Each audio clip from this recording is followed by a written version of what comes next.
Buenas tardes a todas las personas que nos acompañan hoy en la segunda jornada de nuestro ciclo Elecciones y Género en el Perú.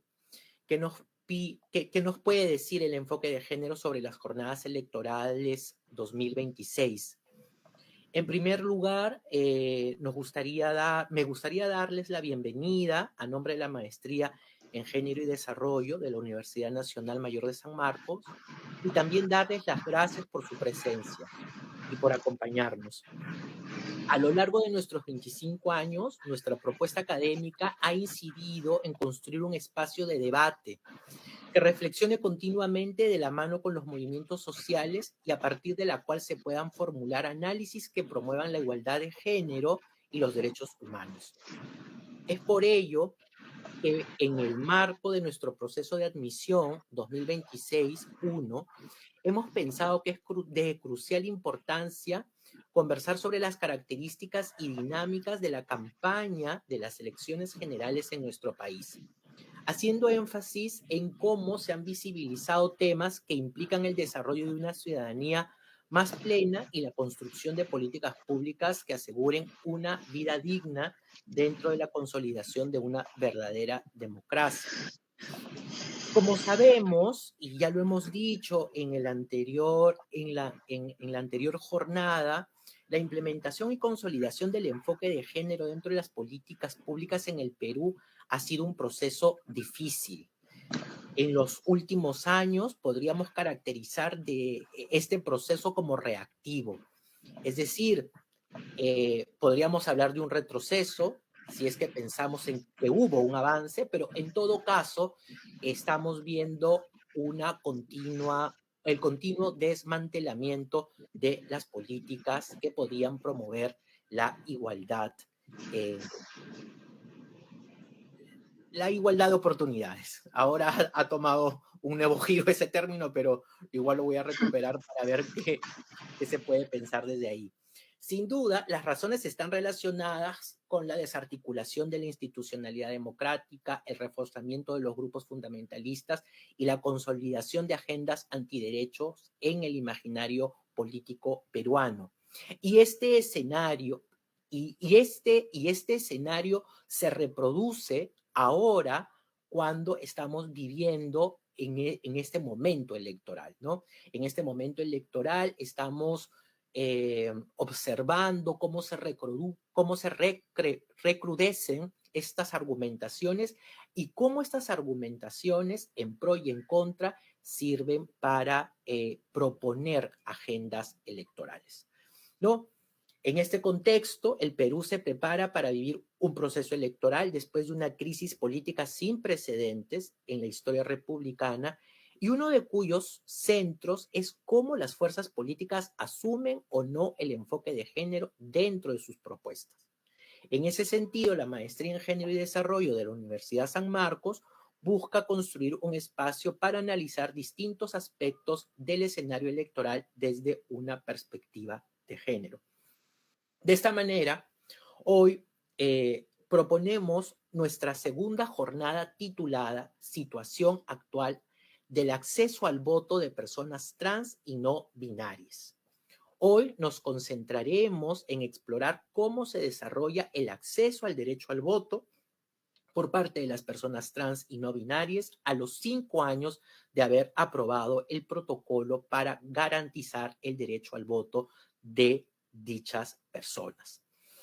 Como lo mencionamos la vez pasada, en los últimos 30 años, la comunidad LGTB, pero en particular la comunidad de personas trans y no binarias, han hecho un esfuerzo continuo por ir revelando la situación de los derechos humanos, ¿no? Mostrando la discriminación estructural, la violencia que se viven dentro de nuestras comunidades. Evidentemente, el derecho al acceso al voto y las circunstancias que construyen ese derecho y esa capacidad, ¿no? También son parte de esta dinámica caracterizada por la violencia. En ese sentido, el día de hoy queremos reflexionar y también pensar en un diagnóstico en torno a cómo las personas trans y no binarias realmente pueden llevar a cabo el voto dentro de contextos de precarización y vulnerabilidad. Realmente, ¿cuán es posible, permítame un instante, cuánto es posible poder realizar esto, ¿no? Para ello, bueno, igual hay que contextualizar. Justamente estábamos conversando con Pilar, con Santiago, y ahora que Leslie acaba de entrar, justamente anteayer, ¿no? Nuestra compañera Gaela Cari ha sido víctima, ¿no? De un encarcelamiento. ¿Cómo estás, Leslie? ¿Qué tal? Un gusto tenerte. Justamente quería introducir el tema, seguramente luego vas a poder hablar tú y explicarnos un poco más en este momento, pero claro, nuestra compañera Gaela Cari ha sido encarcelada, ¿no? De manera ilegal, y entonces estamos en un proceso específico, ¿no? Complejo, ¿no? En donde hay que estar más atentas y atentes a esta situación y cómo podemos realmente vivir una ciudadanía plena de verdad, ¿no? No solamente en la narrativa ni en el discurso, sino hacer efectivo. Bueno, en ese contexto, en primer lugar, estaremos con Santiago Balbín, ¿no? Ella es activista e investigadora travesti, transmasculine, serrana del territorio huancaíno en Perú. Su trabajo emerge desde una apuesta política para dignificar las vidas trans a través de la construcción colectiva de narrativas, memorias y resistencias. Forma parte de la colectiva Rosa Rabiosa, espacio donde se tejen redes de afecto, cuidado y lucha frente a los múltiples sistemas de violencia que atraviesan a personas trans, travestis y no binarias, especialmente en contextos de precarización. También nos acompañará Pilar Villo, magíster en Comunicación y Educación, licenciada en Educación con estudios de maestría en Gobernabilidad y Estudios Electorales. Cuenta con más de 15 años de experiencia en diseño, gestión e implementación de estrategias de educación cívica, educación financiera, formación electoral y procesos de participación ciudadana. Ha trabajado tanto en el sector público, en organismos como RENIEC, OMPE y el Jurado Nacional de Elecciones, y en la cooperación internacional, liderando equipos multidisciplinarios y coordinando iniciativas de alto impacto. Actualmente trabaja para la Asociación Civil Transparencia. Y también contaremos con las reflexiones de Leslie Quispe, quien es activista trans e integrante de Féminas, ¿no? Muchas gracias por estar aquí compartiendo sus reflexiones, ¿no? A Santiago, a Pilar y a Leslie. Les cuento un poco sobre las dinámicas, ¿no? La dinámica será la siguiente. Cada persona tendrá entre 15 a 20 minutos para poder compartir sus reflexiones y yo les avisaré con una imagen, ¿no? Con este emoticón de la cornetita con cositas. Y faltando 5 minutos, ¿no? Para poder ir controlando el tiempo. Y cuando terminemos, podremos, ¿no? Hacer comentarios o una ronda de preguntas, ¿no? Entonces, bueno, adelante. Muchísimas gracias, Santiago. Bueno, quizás voy a explicar un poco cómo fue también la historia del protocolo, de cómo se dio. Y bueno, este comienzo de la campaña, igual también de voto trans, como la iniciamos en marzo del 2016, ya que una compañera trans en las redes sociales, nosotros como personas trans siempre nos hablamos entre nosotros, entonces ella presentó una denuncia, ¿no? Porque había ido a las capacitaciones para miembros de mesa y ella mencionó que se podía impugnar el voto de una persona trans si es que su imagen no coincidía con el DNI, ¿no? Entonces, a sabiendas de que pues esto podía pasar y de que pues las personas trans podían recibir o que no se les pueda permitir el hecho de que su voto sea contado. Se realizó esta jornada, esta campaña de voto trans, en la que pues en nuestro primer informe que salió en más o menos en ese año, en las elecciones generales del 2016, pues votó como más o menos 39 casos de denuncia, ¿no? 39 casos de denuncia, donde no solamente se hablaba de la impugnación del voto, sino también de situaciones de violencia como no dejarte entrar al local de votación, violentarte dentro del trayecto del local de votación, tratarte, o bueno, dividir, incluso algunos comentaban de que habían divisiones por sexo en algunos locales, y que pues las personas trans también pasaban situaciones de violencia en estos espacios, y que se las obligaba incluso a que pues regresaran vestidas con una vestimenta o una apariencia que designara el sexo asignado al nacer, ¿no? Entonces, este tipo de violencias como que se evidenciaron en este primer informe de voto trans, y hubo como un acercamiento con Idea Internacional y con OMPE para como hacer visible todo esto, ¿no? Creo que ese fue un primer acercamiento, esa presentación del informe. Luego en el 2018 nuevamente, creo que era como los comicios municipales. Hicimos una nueva campaña de voto trans. Ya este era un segundo informe, también como que contábamos con muchos más monitores. Y esto también mencionar que fueron como tres colectivas. En ese momento No Tengo Miedo, que ahora es Rosa Rabiosa, diversidades transmasculinas y féminas. Y pues este segundo informe votó 76 casos de violencia, ¿no? En los que mayoritariamente los agresores eran los miembros de mesa y otros votantes y personeres, ¿no? Entonces creo que este fue como que un punto muy importante, porque aquí también con el apoyo de ideas se tuvo un acercamiento a la OMPE y al Jurado Nacional de Elecciones. Ahí también nos conocimos con Pilar. Y pues tuvimos esta conversación en la que nosotros justamente habíamos demandado que pues hubiera esta creación de un protocolo, teniendo en cuenta ya también unos antecedentes que pues era Colombia y México, y también una cartilla informativa sobre la importancia del respeto del voto de personas trans. Esos fueron como unas demandas iniciales que pues nosotros habíamos hecho.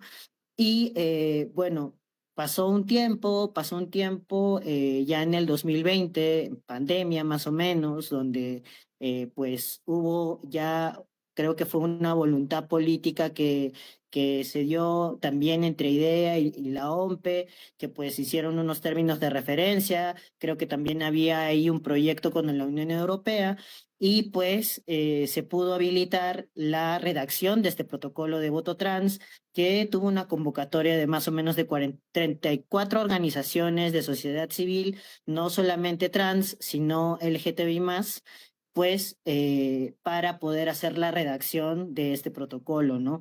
Y varias de las demandas, por ejemplo, de las organizaciones eran, claro, la capacitación a personal de la OMPE, a los miembros de mesa, a los agentes del orden, porque los agentes del orden también eran esta institución que pues mayormente nos violenta también a la entrada del local de votación, una cartilla informativa sobre el tema del voto de personas trans, y la elaboración de este afiche, que pues es muy icónico, que es el afiche de Aquí Votamos Todes, ¿no? En los locales de votación que estuvieran pegados, y una campaña también comunicacional por parte de la OMPE con respecto a la difusión del protocolo. Creo que esos fueron petitorios también, y un formato de denuncia para documentar casos de violencia, ¿no? Y también algo que también se demandó a la OMPE era una evaluación de la implementación de esta política. Entonces, ya desde ese tiempo nosotros teníamos muy bien claro como qué cosas tenía que hacer como que la entidad como la OMPE, con respecto a pues este protocolo, la redacción de este protocolo, ¿no?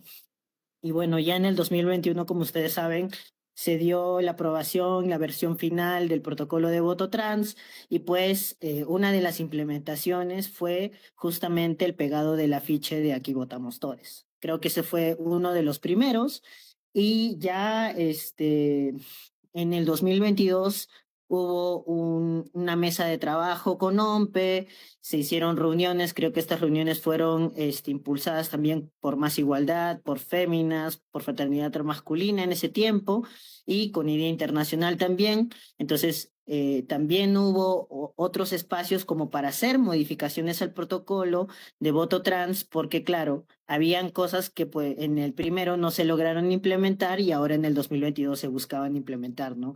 Nuevamente las comunicaciones y las coordinaciones con OMPE, que pues algo que nosotros habíamos visto es que OMPE siempre nos llamaba como 3 meses o un poquito antes para hacer las modificaciones y era como, no, no, o sea, como en realidad tenía que haber sido antes, ¿no? Un año antes, incluso nosotros estábamos pidiendo.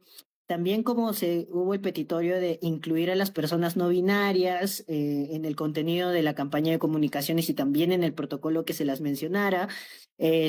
También nosotros, y creo que fue más un petitorio de Rosa Rabiosa, la creación de una política de cupo laboral trans dentro de la OMPE y la evaluación de la implementación del protocolo nuevamente, ¿no? Porque nosotros requeríamos también que una entidad, la propia identidad estatal de OMPE, tuviera su propia evaluación del protocolo, ¿no? Y guías que brinden información sobre cómo tratar a una persona para que vote. De hecho, estas guías ahorita se deberían estar dando en las mesas de votación. Es algo que, pues, evidenciamos que en el 2022 como que no estaban en todos los lugares, pero claro, sí existían. El pegado del afiche también necesitaba estar en un lugar visible porque cuando se pegaban los afiches en el 2021 más o menos, no lo hacían en lugares visibles, lo hacían en lugares súper invisibles en algunos momentos. Entonces también pedir eso y pues que las capacitaciones lo hagamos las personas trans, ¿no? Y ya luego como que se hizo estas modificaciones en septiembre del 2022 que pues fueron aumentar a las personas no binarias, como nombrarlas en el protocolo de voto trans.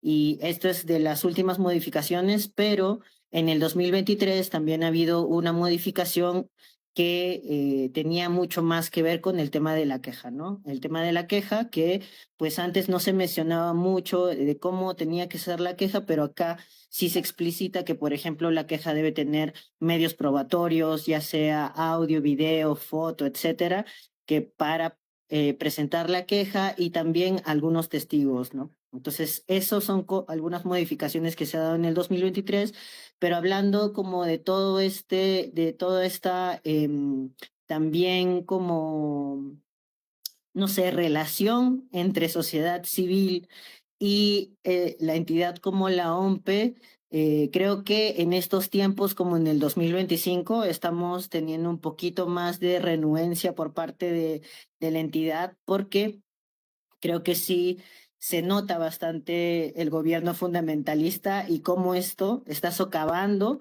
las acciones dentro de OMPE, ¿no? Cuando hemos hablado nosotros con OMPE, por ejemplo, OMPE muchas veces no ha respondido y quienes han respondido, al menos por parte de OMPE, ha sido educación electoral.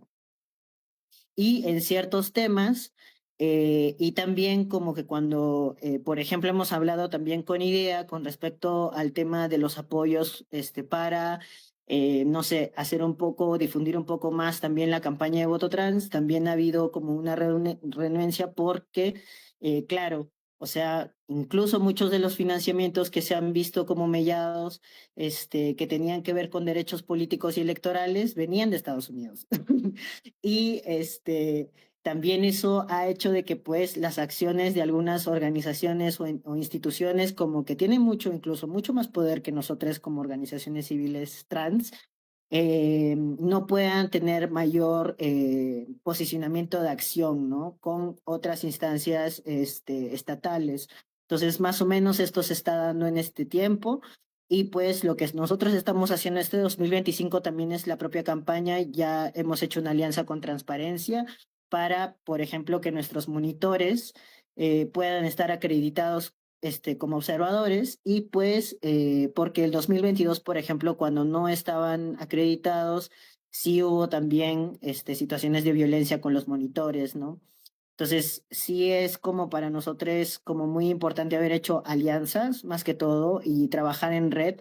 Ahorita nosotros también estamos trabajando con 28 organizaciones a nivel nacional, más o menos en 20, 21 regiones del país, y para nosotros sí nos parece bastante importante el hecho de, pues, generar más que todo organización colectiva, porque el protocolo de voto trans es la única política pública, diría yo, que menciona a personas trans y no binarias y no las menciona desde este lado de la patologización, porque mayormente las políticas públicas relacionadas a temas trans siempre están vinculadas a temas de VIH y no un tema de VIH como, ya, sí, vamos a prevenir, vamos a cuidar, etcétera. No, es para, en realidad, con una narrativa de nosotros nos vamos a cuidar de que estas personas nos transmitan esto, ¿no?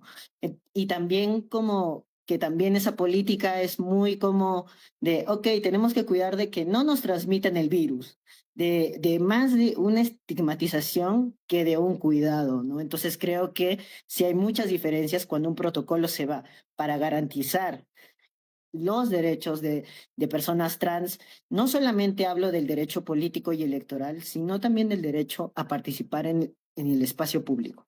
¿Por qué? Porque los locales de votación mayormente son colegios, universidades, entre otras instancias, que pues pertenecen al Estado también.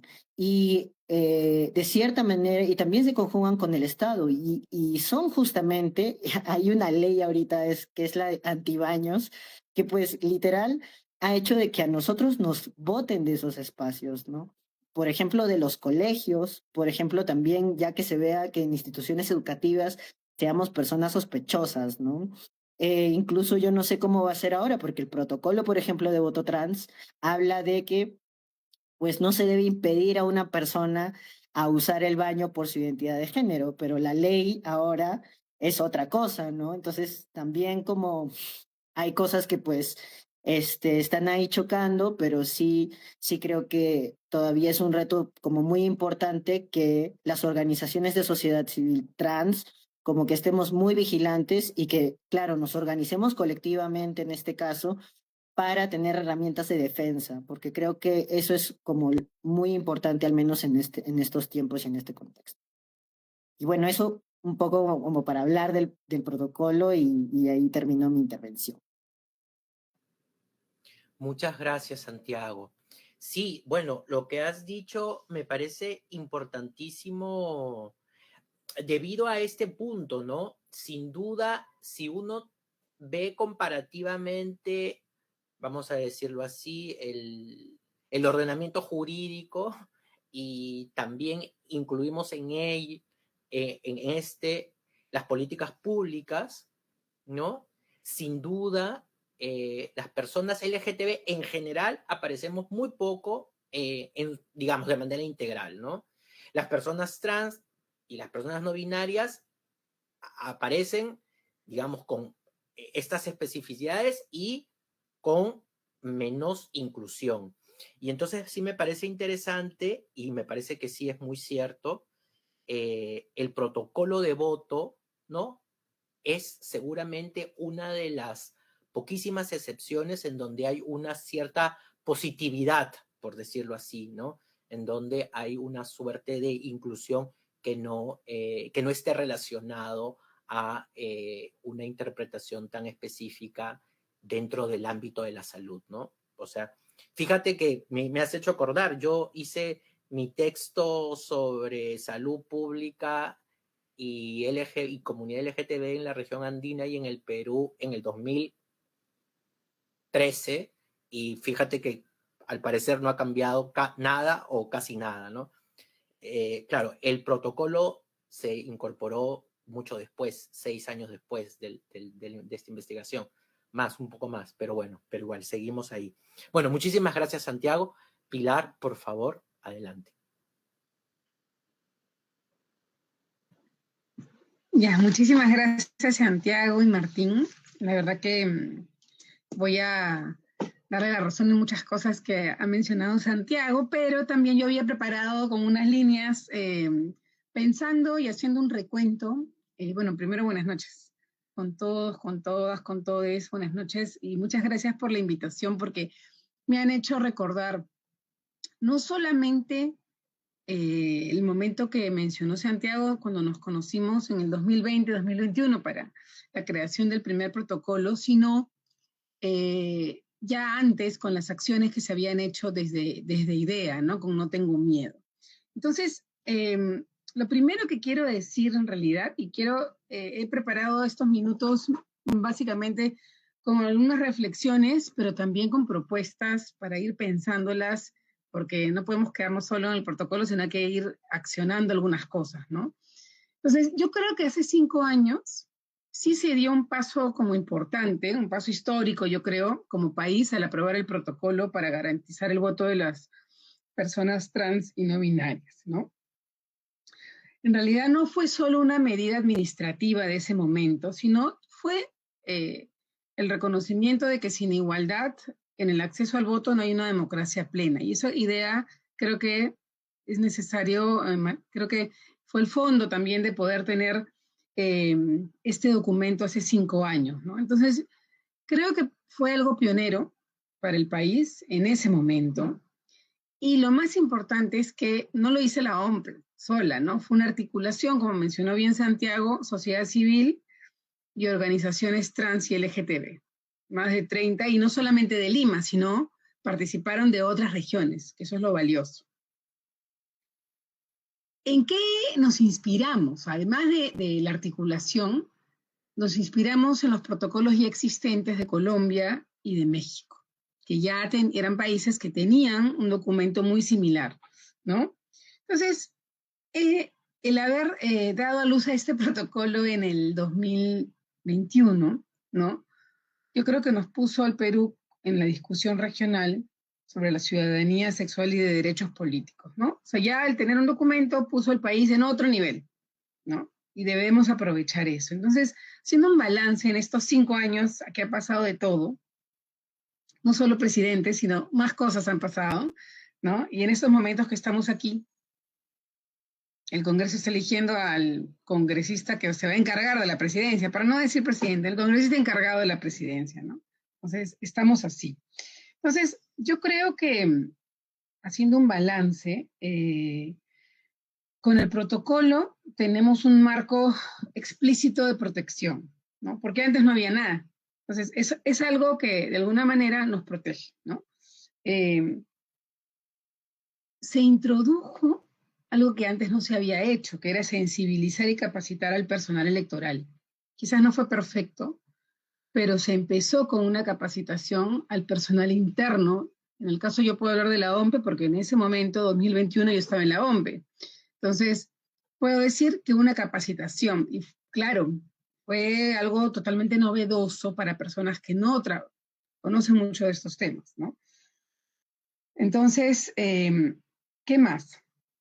Se trató de reducir con el protocolo situaciones de discriminación abierta en los locales de votación y se hizo visible de manera pública el problema, ¿no? Digamos, ya no es algo invisible. O sea, se trató con la campaña, como ya no quiero repetir lo que ha dicho Santiago, pero y se hizo en ese momento, 2021, todos los esfuerzos para visibilizar el tema, ¿no? Entonces, ¿el protocolo fue un avance necesario? Sí, pero no es suficiente, ¿no? Creo que es como un punto de partida. Creo que garantizar el derecho al voto de personas trans y no binarias no se resuelve solo con lineamientos o documentos operativos, sino realmente, o sea, en el fondo, y ustedes bien saben esto, con transformaciones más estructurales que tienen que ver con el sistema de identificación de culturas institucionales y del marco legal, ¿no? Entonces, ¿qué es lo que falta? ¿No? Entonces, los problemas que suelen suceder el día de la elección y que hay que ponerlo sobre la mesa, tienen que ver con este desfase que hay entre identidad y documento, ¿no? Hay un desfase total. El DNI sigue siendo una barrera central. ¿El protocolo mitiga el problema? Sí, pero no lo soluciona, ¿no? Lo mitiga para el día de las elecciones. hay una implementación desigual. ¿Por qué? Porque depende mucho del personal que ese día está en la mesa de votación y también del personal de los organismos electorales que están ese día, que no sabemos si todos han sido capacitados o no, ¿no? Y eso escapa a nosotros. Entonces, esto por un lado, y por otro también hay brechas todavía territoriales, ¿no? Lima y versus regiones. Habrá regiones con mejor comportamiento que otras, pero todavía creo que hay brechas. Y también hay una carga innecesaria, pero existe, a la persona trans, porque sigue siendo todavía la persona quien debe explicar, justificar, negociar su derecho, cuando no deberíamos estar cargándole ese peso encima, ¿no? Y todavía hay un enfoque reactivo. ¿Por qué? Porque se actúa cuando hay conflicto y no de forma preventiva o estructural, que es a lo que deberíamos apuntar. Entonces, creo que desde Transparencia, que felizmente ahora estamos aliados con Rosa Rabiosa, creo que va a haber una experiencia bastante interesante en este proceso electoral, con los monitores, haciendo la observación. Desde una mirada integral electoral, el acceso efectivo al voto de las personas trans y no binarias no es un tema sectorial ni identitario, sino es un indicador de la calidad democrática de nuestro sistema electoral. Tenemos que verlo así. Creo que ahora con la observación que vamos a hacer el 12 de abril, ese es el enfoque, ¿no? Un indicador de la calidad democrática del sistema electoral. Estamos hablando últimamente mucho de la integridad del sistema electoral, ¿no? Y la integridad, el ecosistema de integridad electoral está compuesto no solamente por los organismos electorales, sino por todos nosotros, ¿no? Y las instituciones, los organismos. Entonces, tenemos que apuntar a tener un ecosistema de integridad electoral justo, transparente, pero además que nos garantice el acceso al voto a todos, ¿no? Entonces, solo para ver, tenía algunas ideas para poner en la mesa de propuestas. Bueno, y además quiero cerrar esta parte, decir que cuando hablamos de integridad electoral, no hay integridad electoral si ciertos grupos enfrentan costos adicionales para ejercer derechos, ¿no? O sea, no podríamos hablar que hay una plena integridad electoral si pasa eso, ¿no? Entonces, la exclusión también es una forma de distorsión democrática y el voto que vamos a ejercer el 12 de abril tiene que ser una experiencia de ciudadanía para todos, todes, ¿no? No es solo marcar una cédula, ¿no? Esa experiencia que todos vamos a tener el 12 de abril es sentirse reconocido, no ser humillado y no tener miedo, ¿no? Entonces, eso debería cumplirse para tener una experiencia real de ciudadanía. Y algunos puntos que yo había escrito pensando en este momento como agenda futura u hoja de ruta, quizás lo primero es decir que del protocolo a la política pública permanente, ¿no? ¿Por qué? Porque corremos el riesgo que efectivamente haya un protocolo, pero que quizás ahora, yo no he escuchado hasta ahora nada del voto trans, no sé si ustedes, pero no he escuchado nada, ¿no? Y me sorprende porque en otros momentos se escuchaba un poco más de esto, ¿no? No sé si más adelante, cuando empiecen los organismos electorales sus capacitaciones, se empiece a hablar de esto, pero como dijo Santiago, responde quizás al contexto, ¿no? Porque no he escuchado tampoco nada. Me preocupa un poco, veremos que he preguntado sobre el tema y le he preguntado directamente, ¿no? Y le digo, bueno, ¿y qué fue el protocolo? Ahí está, ¿lo han actualizado? No sé. Entonces, ahí está, ¿no? De que está vigente, ¿no? Entonces, primero, una propuesta sería incorporar de manera obligatoria y evaluable un módulo de diversidad e identidad de género en la formación de todos, miembros de mesa, personal de la OMPE y el jurado, Fuerzas Armadas, ¿no? No como una sensibilización, sino una competencia institucional mínima, ¿no? Entonces, cuando nosotros decimos, por ejemplo, nadie puede ser miembro de mesa sin saber contar votos, porque pasan por una capacitación, ¿no? Entonces, nadie debería atender un proceso electoral sin saber respetar identidades. Entonces, eso deberíamos apuntar a eso. El protocolo, sabemos que existe, que está ahí, pero no está, digamos, no está disponible en el local de votación, no se conoce, ¿no? Lo conocen solo algunos. Entonces debería ser un documento que esté más explícito, ¿no? Entonces quizás se debería integrar el protocolo en los manuales, porque sí hay menciones, es verdad, hay menciones, pero integrarlo mejor, cartillas visibles en los locales de votación.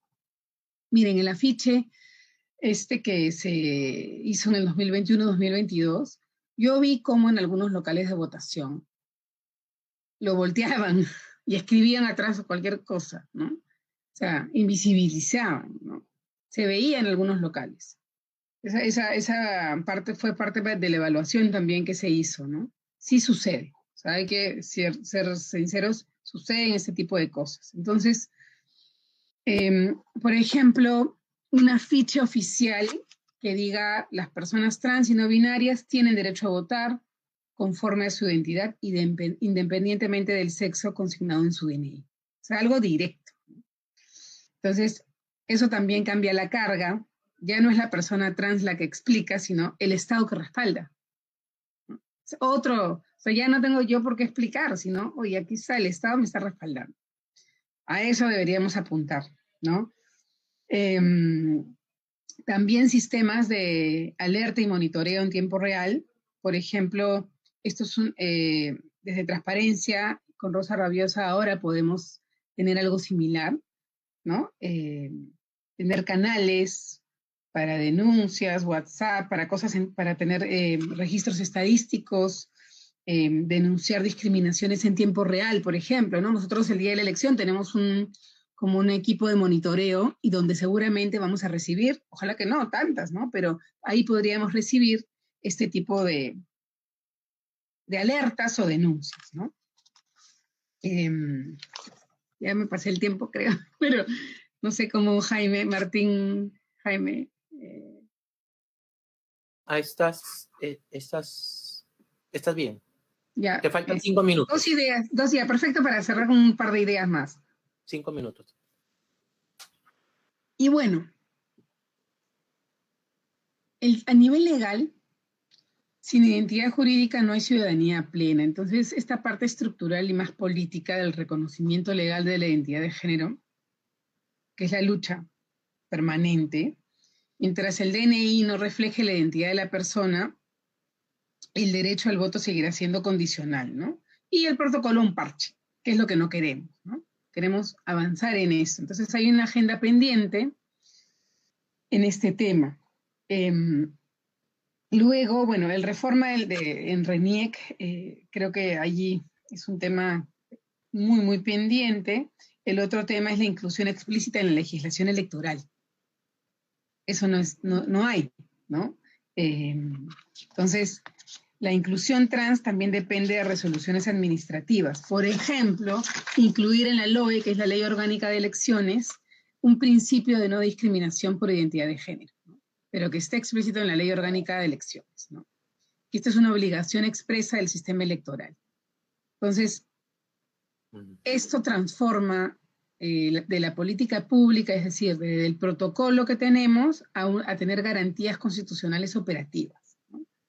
Sería ideal. Y también, un poco para ir también cerrando algunas reflexiones, yo creo que el reto de los próximos años no es actualizar o mejorar el protocolo. Ya no, ya. Porque ya se mejoró del 2021 al 2022 se mejoró, ¿no? Sino es lograr que ya no sea necesario, ¿no?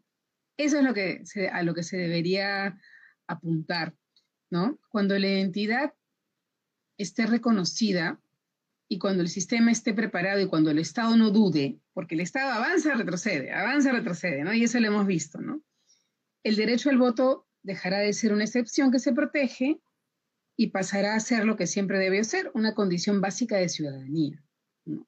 Como sucede en otras realidades, en otros países, ¿no? Ya se ha superado temas de protocolo que son parches temporales, pero deberíamos avanzar un poco más, ¿no? Entonces, el verdadero reto es que se pueda hacer, garantizar este derecho al voto de las personas trans y no binarias, sin miedo, sin explicaciones, sin excepciones, sin sentirse que son invitadas, ¿no? Sino son ciudadanos y ciudadanos,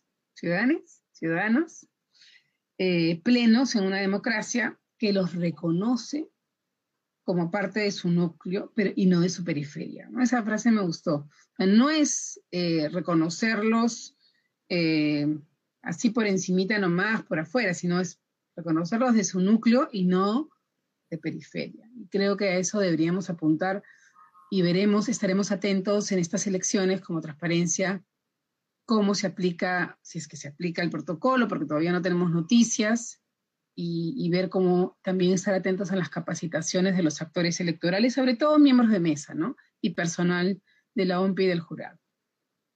Por ahí voy. Gracias. Muchísimas gracias. Muchas gracias. Sí, sin duda, aquí el punto es, me pareció muy importante esta relevancia que le has dado a la identidad. Creo que aún en un país como el nuestro, en donde no hay un reconocimiento explícito al reconocimiento de la identidad de género, creo que el tema es crucial, ¿no? Porque además es la base, no solamente por el DNI, sino también por el mismo sistema en el que nos movemos, en el sistema, digamos, en el sistema electoral en que nos movemos, ¿no? Y sin duda, claro, una inclusión verdadera implica, sí, pues capacitaciones transversales, una verdadera inclusión que sin duda no se ha obtenido en muchos ámbitos, ¿no? Y también, obviamente, el electoral es parte de esta estructura desigual, ¿no? Perfecto. Leslie, muchísimas gracias por estar aquí. Adelante. Buenas noches a todos, todas y todes. Bueno, no sé qué malo que yo pueda aportar desde mi experiencia como una mujer trans arequipeña, pero en la actualidad vivo en Lima. Y justamente mientras escuchaba las ponencias, sí, pues, ¿no? El hecho de ser una persona trans a veces nos ha dificultado un poco el proceso en toda nuestra vida diaria nos ha dificultado ciertos procesos. En este caso, por ejemplo, cuando hablamos del voto o el derecho al voto, creemos que para cualquier persona en general, creo que el de ir a emitir tu voto es un deber, pero también es un derecho. Pero hay veces como mujeres trans, como personas transgénero creemos, ¿no? Que tenemos toda la intención de cumplir estos deberes, pero hay veces no nos sentimos respaldadas desde el lado del derecho, porque justamente como lo han dicho, ¿no? El hecho de no tener un documento de identidad que nos represente, pues siempre nos ha dificultado todo este proceso, ¿no? Para poder ejercer en este caso nuestro derecho al voto. A nivel personal, creo igual podría contar una anécdota que estoy segura que muchas personas trans hemos tenido, ¿no? Cuando iniciamos nuestro proceso de transición y queremos ir a emitir nuestro voto por primera vez. Entonces, estamos entre la espada y la pared porque siempre está esa barrera del miedo, ¿no? De decir, ¿qué va a pasar si es que yo voy y me dicen que yo no soy la persona que dice mi DNI? No, eso es uno. En segundo lugar, ¿qué va a pasar si es que por ahí las Fuerzas Armadas, la policía no me deja pasar al local de votación simplemente porque no coincide mi documento de identidad con mi imagen? O también el hecho de ¿qué podría pasar si es que el resto de personas que están a mi alrededor haciendo su cola para poder ejercer su derecho al voto, o sea, se da cuenta que yo soy una persona trans, ¿no? Nos hemos dado cuenta a través de las redes sociales, o sea, el bullying y el hate que existe hacia las personas transgénero, o sea, cualquier noticia con relación a la comunidad trans en específico, o sea, el hate que aparece en las redes sociales, ya sean bots o personas reales, es muy grande. Entonces, esto también, o sea, afecta un poco nuestra salud emocional y también y el temor de poder ejercer nuestro derecho al voto crece, ¿no? O sea, ¿con qué garantías podemos asistir a nuestro local de votación? Y eso también me hace llevar una reflexión a nivel personal. O sea, en la actualidad tenemos candidaturas transgénero postulando a nivel nacional, pero ¿qué pasa si estas candidaturas transgénero no tienen el respaldo de la comunidad trans, pero no por el hecho de que no queramos respaldar esas candidaturas, sino por el hecho de que tenemos ese temor o existen esos vacíos o esa falta de derechos que garanticen el acceso al voto, en este caso de las personas transgénero. Justamente a nivel personal, cuando hablo con otras personas transgénero, mujeres trans en específico, pues les pregunto si es que van a ir a votar, ¿no? Y muchas de ellas pues dicen, no, ¿para qué voy a ir? O sea, y uno les cuestiona, pero ¿por qué no quiere decir debería? Sí, pasa la respuesta es la misma, ¿no? O simplemente, o no tienen un DNI que las represente, o simplemente no tienen un documento de identidad, porque muchas de estas personas hemos emigrado de nuestros hogares, inclusive sin terminar el colegio, en algún momento. Entonces, y ni siquiera algunas compañeras que ya son mayores de edad ni siquiera tienen DNI. Entonces, ¿cómo le pedimos a estas personas transgénero que puedan ejercer su derecho al voto apoyando candidaturas transgénero si es que no tienen un DNI? ¿No? Que es algo básico para esto. Y sumado a ello también es el estilo de vida que muchas personas trans tenemos, ¿no? O hemos crecido a lo largo de la vida, pero no por una elección propia, sino porque simplemente el sistema nos ha empujado a ciertos márgenes, en este caso, en situación de prostitución a muchas personas transgénero. Entonces también esa rutina, ese ritmo de vida al cual uno se adecua, pues tampoco no le permite desarrollar su derecho pleno a nivel de ciudadanía, porque ya tu rutina de vida es totalmente diferente. Te acostumbras a una rutina nocturna, duermes todo el día, te levantas en la tarde, porque trabajas toda la noche. Entonces también es una barrera, ¿no? Que para las personas transgénero en general que se deben de considerar, pero a nivel personal, creo que el trabajo que han hecho las organizaciones sociales para impulsar el voto trans, ¿no? Con ayuda de los organismos electorales, ¿no? Para poder garantizar el voto trans con este protocolo, me parece que ha sido un gran paso en los últimos años, pero como lo dijo Santiago, todavía existen unas barreras. Creo que a nivel mundial y en el Perú hemos visto que la ola conservadora pues ha crecido bastante, ¿no? En los últimos años, especialmente desde el 2023, con esos decretos patologizantes, ¿no? Que vienen de las mismas entidades públicas del Estado. Y yo creo que también esa podría ser una barrera a considerar, porque ¿qué pasaría si es que supuestamente para el Estado aún existe ese decreto que nos cataloga como enfermas mentales a las personas transgénero, por ejemplo? Entonces, no sé si es que para el Estado una persona que no está en sus facultades mentales, o sea, puede ejercer su derecho al voto. Porque existe ese decreto aún, todavía no se ha derogado. Sé que desde las organizaciones civiles está siguiendo un proceso por la vía judicial también, pero no sabemos en qué situación está, porque como sabemos el Poder Judicial está saturado. Pero lo pongo sobre la mesa porque, o sea, tantas situaciones que van ocurriendo en el transcurso del camino. Luego también Santiago justo acaba de mencionar algo muy interesante y particular para las personas transgénero, ¿no? Hay esta ley de los baños.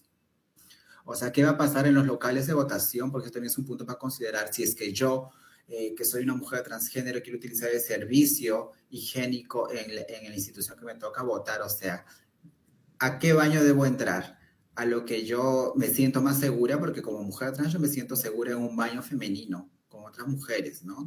En su diversidad, a entrar a un baño masculino en el cual puede estar expuesta inclusive no solamente a burlas, sino a violencia física también, porque yo no sé la reacción de las personas ahí adentro, en este caso de personas X que yo no conozco.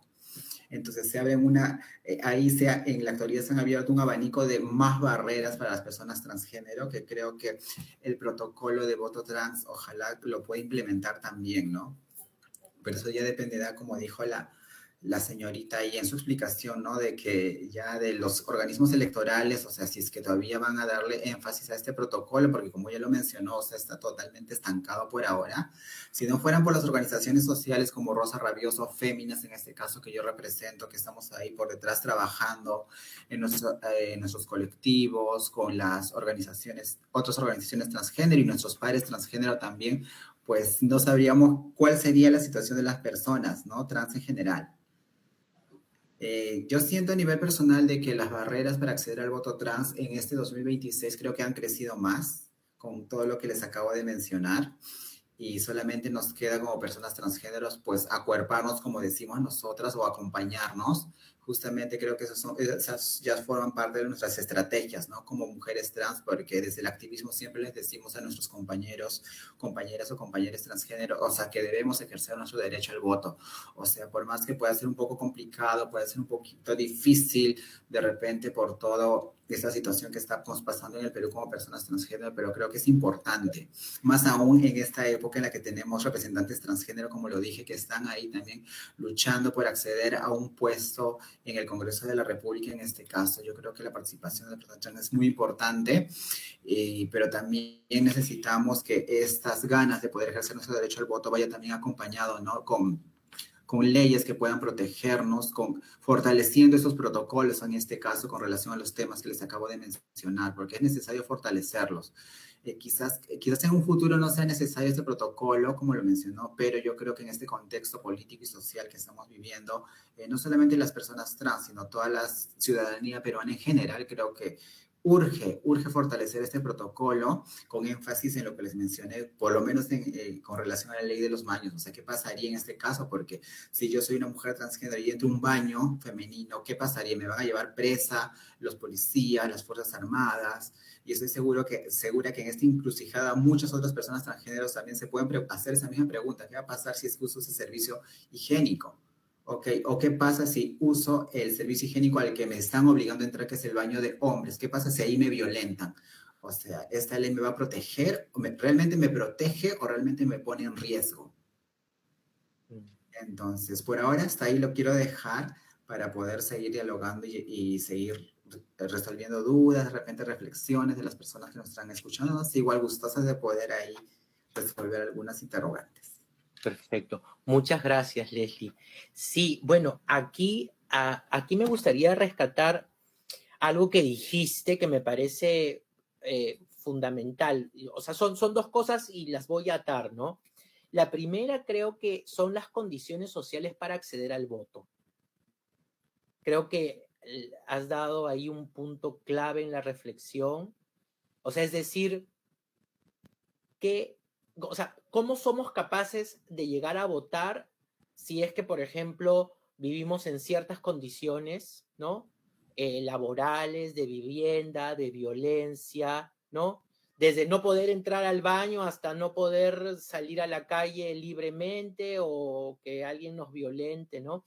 Entonces, eso me parece importante, ¿no? Y lo ato, obviamente, con esto del derecho a la identidad, que digamos, que más allá de tener un DNI, que es, por supuesto, fundamental, pero implica también otras cosas, ¿no?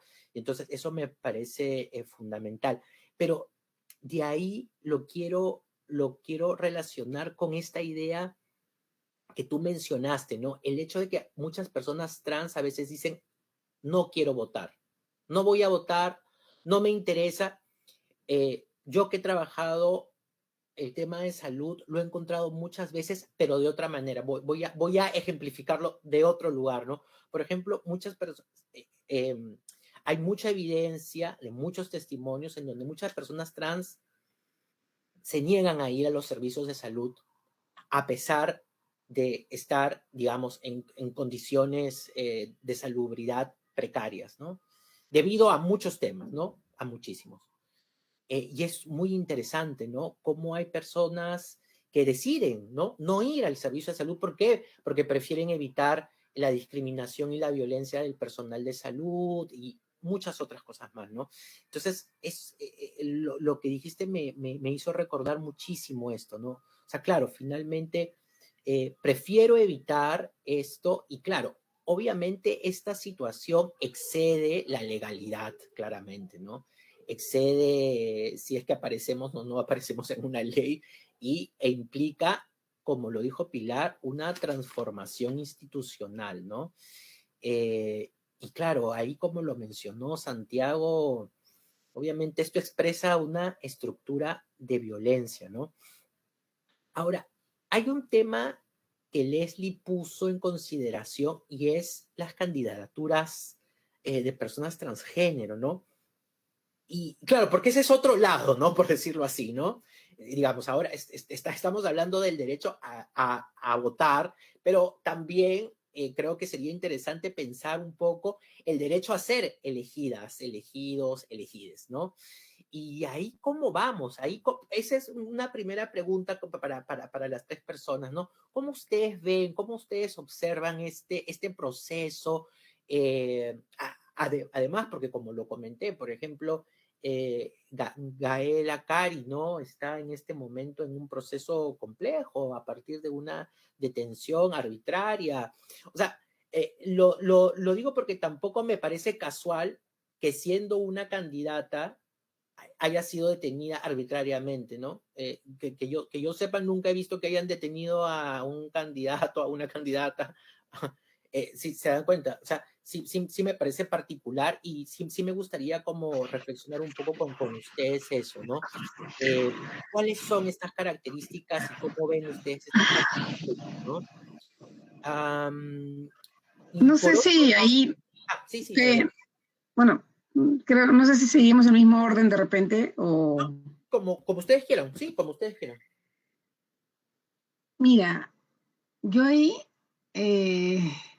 como tú bien dijiste, esa es otra lista, ¿no? Que da para hacer otra conversatorios, porque eso tiene que ver ya más con la cultura interna de los partidos, el sistema tan precario que tenemos actualmente del sistema de partidos, como, digamos, se ha analizado el tema, pero yo no veo, salvo Gaela, que ha hecho pública su candidatura y que no veo muchos candidatos o candidates de la comunidad. Hay pocos, bueno, está este chico Cabero, pero después, que tampoco no es tan cercano, ¿no? No sé, pero no hay ahí hay un trabajo grandísimo que hacer con los partidos, ¿no? Porque tú mismo lo dijiste, ¿no? Tú para ejercer tu ciudadanía, tú tienes el derecho de elegir y ser elegido, ¿no? Con eso accedes a una ciudadanía plena. Entonces, claro, y tienes derecho a participar como candidato, ¿no? Y creo que ese foco, bueno, lo dejo planteado para trabajarlo, quizás para abrir una discusión más adelante, porque en las elecciones regionales y municipales que se vienen de octubre, hay muchísimos más número de candidatos que ahora, ¿no? Y ahí también da para trabajar este tema, pero veo que todavía es incipiente a nivel partidario, ¿no? Creo yo. Santiago, ¿tú quieres decir algo? Bueno, creo que el único partido que está llevando muchas más candidaturas como de las disidencias sexuales y de género es el Partido Morado, ¿no? Creo que hasta su vicepresidencia va con una lesbiana.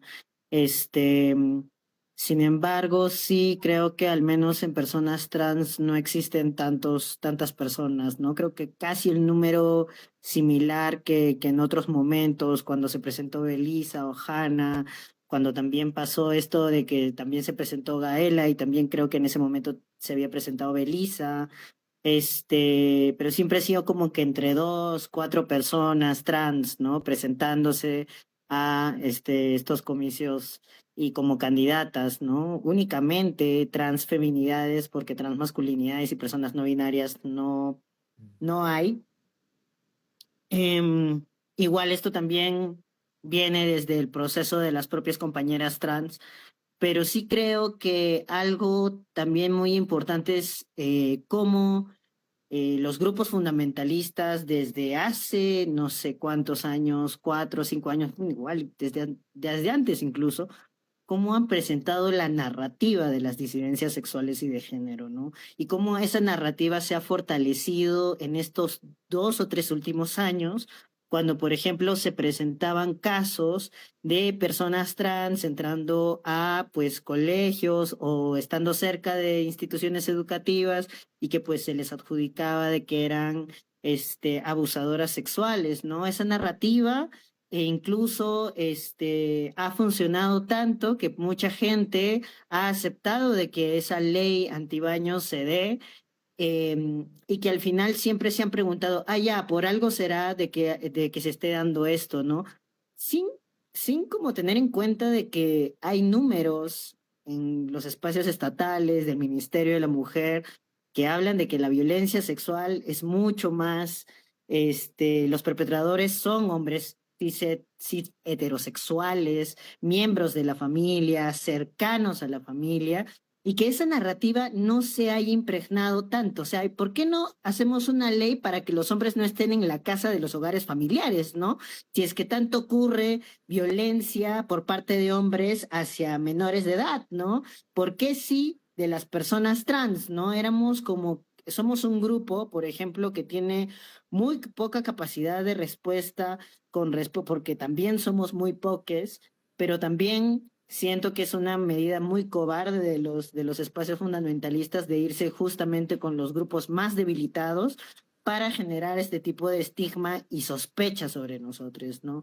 Y creo que esto incluso ha sido contraproducente para las candidaturas de las personas trans que se están presentando en estos momentos, ¿no? Y creo que las personas trans que están ahorita, salvo una que he visto, este, creo que al menos están respondiendo de una manera muy fuerte con respecto a a este tipo de situaciones, ¿no? Al hecho de adjudicarlas ser abusadoras sexuales, también como que del hecho sobre el tema de la identidad.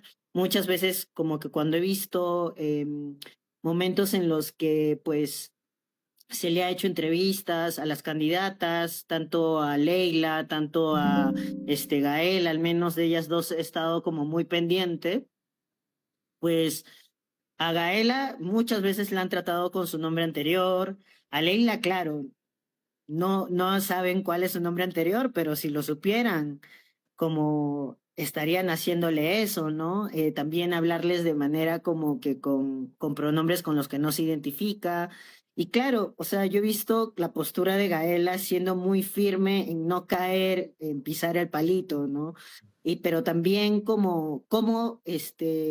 su capacidad de respuesta siento que merece unas felicitaciones porque la verdad es que encontrarse con tantas entrevistas de personas que pues a, no van a respetar tu identidad y van a hacerte preguntas directas solamente sobre eso, morbosas, llama mucho la atención, ¿no? Porque creo que eso es lo único en lo que se meten. O sea, al parecer las personas trans pareciera que no podemos hablar de otro tipo de cosas, de economía, no estamos viviendo en una democracia y siento que el sistema democrático ahorita no sirve. Y que aparte, no es, o sea, no sean los temas en los que nosotros nos pregunten sobre esas cosas, ¿no? Sino que la mayoría de cosas tenga que ser sobre la vida de las personas trans. Y cuando no estamos en candidatura, cuando nos llaman, ¿no? O sea, solamente cuando aparecen temas así súper fuertes, como que cuando la compañera Thalía de Huancayo estaba en el baño, en un baño de un colegio, etcétera, solamente para esos temas coyunturales y de puro morbo y de puro hacer este show, ¿no? Entonces yo creo que eh, tienen un reto muy grande las compañeras, pero sí siento que ha habido bastante de esto, ¿no? Incluso cuando ha pasado este tema de Gaela, de su detención arbitraria, porque yo sí he visto que, pues para mí sí parece que ha sido una detención arbitraria, habían otras candidatas que también estaban protestando en el mismo lugar, y a ella fue la única con la que se ensañaron y con la única a la que detuvieron. Entonces yo me digo, ay, ya, la policía es tan parcial que pues se fueron contra la persona pues que más fácil tenía la sospecha de criminalidad, que era la persona trans. Y que en este sentido no solamente se la ha detenido, sino que también se la pone o se le expone a torturas, a tratos como vejatorios, y también se la criminaliza, ¿no? ¿Todo para qué? Porque yo creo que también la policía tiene justamente esta narrativa dentro de pues seguir estigmatizando a las personas trans, a pesar de que hay una sentencia de la Corte IDH que les obliga a ellos a respetar nuestra identidad, a no tratarnos como hombres o mujeres o con la identidad con la que nosotros no nos identificamos y que eso no se ha cumplido incluso en esta detención, ¿no? Que este tipo de tratos que son irrespetuosos hacia nosotros no tuvo nada que ver, o sea, y ahí yo podría decir, bueno, Gael está diciendo la abolición de la policía, y claro, es una institución podrida, o sea, para mí es una institución podrida que solo le está sirviendo a este régimen político fascista e dictatorial. Y la verdad es que justamente este régimen sigue teniendo esa narrativa con nosotros las personas trans, ¿no? De agarrarse con la identidad mucho más debilitada, la identidad con la que ellos han estigmatizado para ponernos mucho más en el foco del estigma, para seguir debilitando nuestra capacidad de respuesta y nuestra capacidad de acción. Y bueno, eso un poco de lo que quería mencionar con respecto a las candidaturas. Muchas gracias, Santiago. Sí, ciertamente creo, a mí me llamó mucho la atención esto de la detención, en particular, porque sí me parece que no ha habido nunca un arresto de otras, ¿no? De otras personas. Ahora, bueno, no sé si Leslie quisiera decir algo, pero me gustaría preguntarles algo.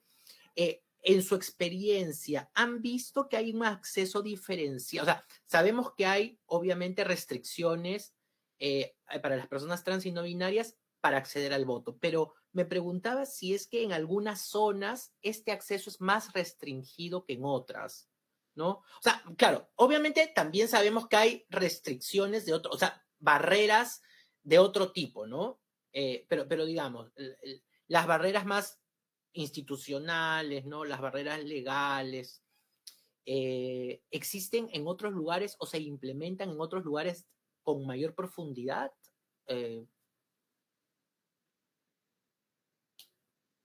Yo podría responderte eso, ya que nosotros hemos estado conversando con varios monitores, como que con 60 más o menos monitores de distintas regiones del país, y pues al menos en la región de Tacna sí nos comentaban de que había esta división todavía de sexos.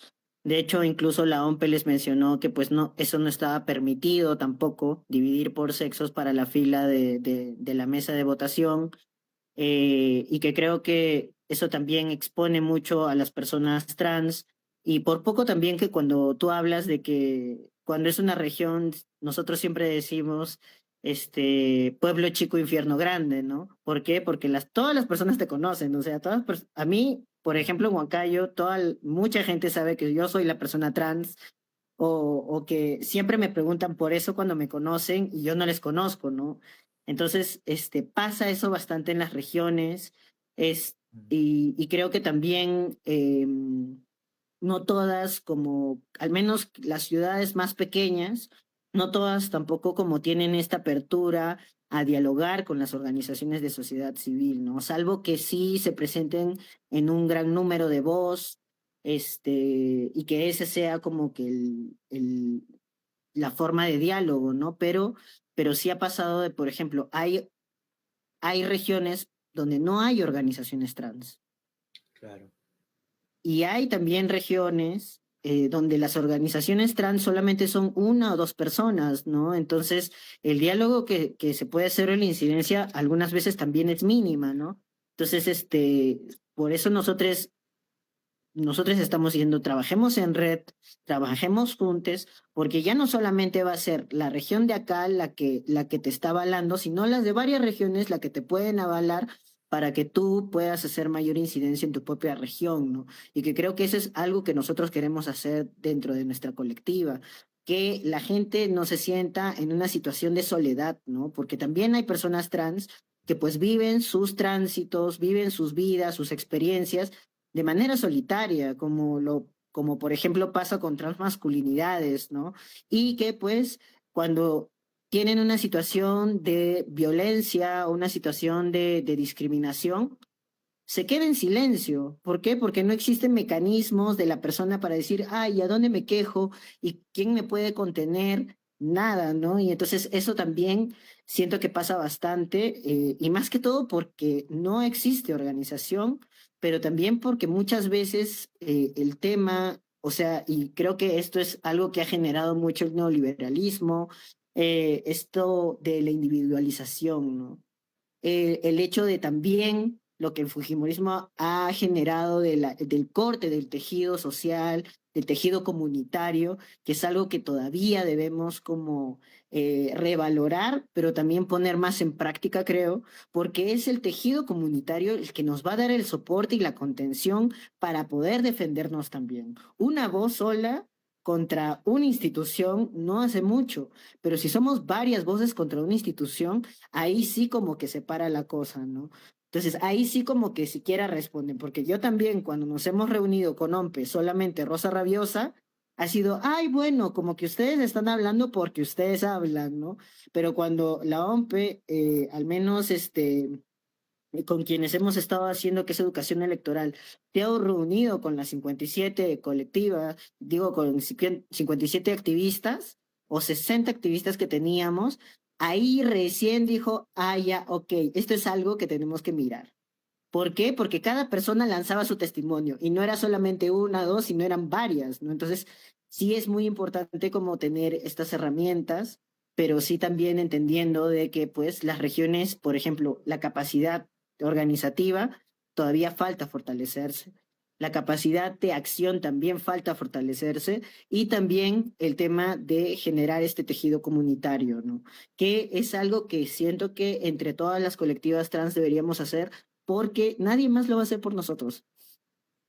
El Estado ahorita lo que quiere es perseguirnos, y que creo que eso es lo que necesitamos en estos momentos, ¿no? Como tener organización, más organización comunitaria entre nosotros y generar como que estas formas o estas herramientas de red para poder tener mejor capacidad de respuesta. Sí, muchas gracias, Santiago. Pilar, no sé si tú quisieras decir algo. No, ahí en ese punto creo que Santiago lo ha expuesto súper bien. Creo que no, estoy de acuerdo con lo que he dicho. No, en ese no, creo que no, ahí no tengo mucho más que decir. Perfecto. Leslie, no sé, si es que tuviesen algún comentario final, creo que ya podríamos ir. Qué rápido se ha pasado. Es que Se pasó rápido la hora. sí. Sí, se pasó rápido.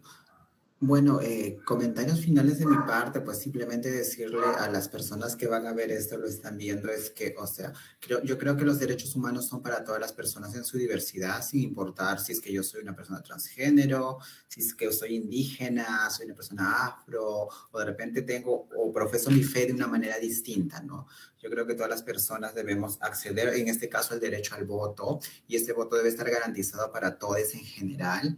Y bueno, esperemos que las organizaciones electorales en este caso sigan mejorando y repotenciando este protocolo, no solamente en este caso a favor de mi comunidad trans, sino espero que también ese protocolo pueda servir de base para otras poblaciones vulnerables, porque sé que existen otras poblaciones vulnerables, hay comunidades indígenas alejadas, hay comunidades, por ejemplo, que utilizan, no hablan el español aún, e inclusive también hay mujeres trans aguajún que hablan su idioma natal aguajún, por ejemplo. Entonces ahí vemos cómo la interseccionalidad nos va conectando en diferentes ámbitos y aspectos de nuestra vida, porque las personas trans no solamente somos personas trans, somos indígenas, somos migrantes, somos afrodescendientes, somos andinos, somos tan diversos como cualquier otro peruano y peruana, y creo que también es por eso que se debe garantizar no solamente el derecho al voto, sino el derecho en general, ¿no? Que estos derechos que ya existen constitucionalmente se deberían ampliar para que todas las personas podamos acceder y ejercer nuestra ciudadanía en manera libre y plena. Eso nada más.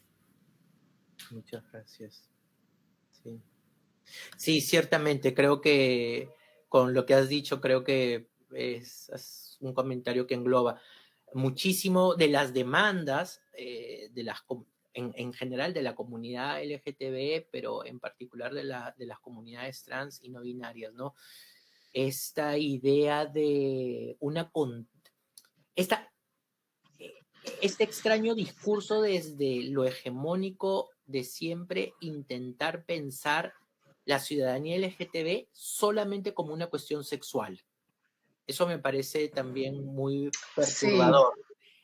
Hay una integralidad de la ciudadanía, de las personas LGTB, que evidentemente excede ese ámbito y que implican otras cosas más, ¿no? Por supuesto.